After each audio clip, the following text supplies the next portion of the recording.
Behind me, and not that one, is a seagull. Behind that wood, you can't see it now. Well, maybe it's that one that floated over. And he was, flying up with a shell and dropping it to break it. Now, that kind of behavior can be learned between seagulls, but even if it's not taught, of course seagulls would try this in other parts of the world. And it's the same thing with viruses. I mean, you guys keep thinking, who spread it? Who's patient zero? And viruses have been around so long, you don't understand all the things they can do and how they respond to you, the people primates, right? To what you're doing.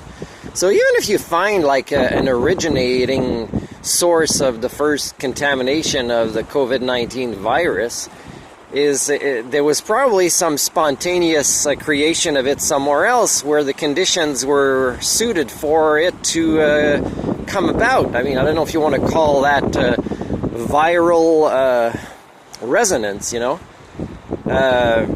but and it's happened with people too, right? The people primates, before there was internet and before there was phones, they would maybe write each other mail, but they would not as likely even know of each other and still be, let's say, working on the same theories of gravity or something like that, right?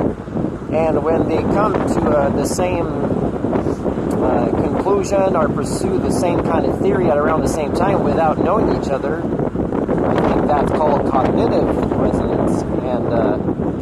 And we don't know much about this phenomenon, but of course it is very likely a phenomenon that is true. But I think one of the first scientists to push this, was ridiculed.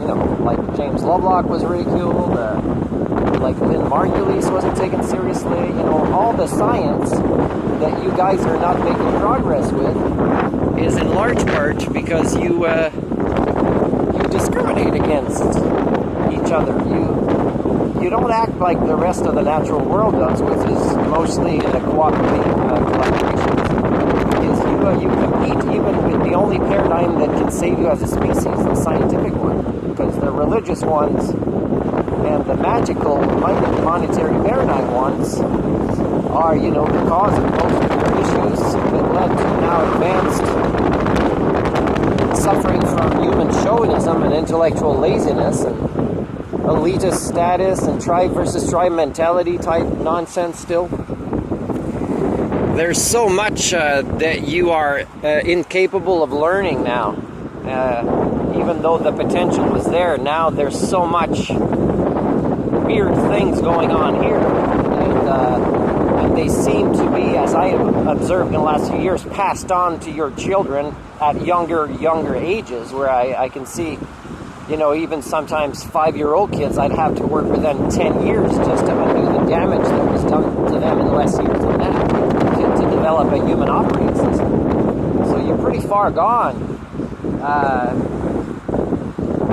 And even your experts in science, they're only experts in certain fields. They're not systems thinkers, they're not problem solvers, they don't think outside the box, and even if they want to, they belong to scientific communities that will discriminate and shun them if they do want to do this. So, again, you're taking more steps backwards than forwards to solve the problems of how you've accelerated modernity through technology, but not, unfortunately, through having a successful first industrial revolution of cognitive human X technology.